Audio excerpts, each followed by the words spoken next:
ကိုရှာခုတုံးတက်တက်လုံးနွားလိုရုံးရွေရှာရမည်ဆိုတဲ့အဓိပ္ပာယ်လေးကိုနည်းနည်းရှင်းပြပါမယ်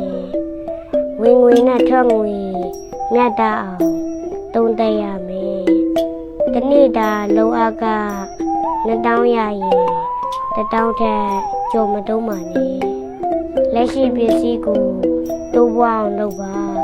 ရော့သွားအောင်မလုပ်ပါနဲ့ပျောက်သွားတဲ့ပစ္စည်းကိုပြန်ရှာပါ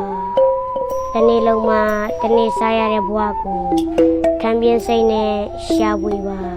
စူဆောင်းပါချွေတာပါခုရှာခုတုံးဘဝကိုမမိုးနေမယ်ဆိုရင်မိမိတို့ဘဝကဘယ်တော့မှမတိုးတက်မကြီးပွားတော့ပါဘူးဒါကြောင့်ကြီးပွားချမ်းသာခြင်းနဲ့ဆိုရင်တရားချက်လေးတွေကိုလိုက်နာကျင့်သုံးကြပါလို့ဒီလေးကတိုက်တွန်းလိုက်ပါတယ်အားလုံး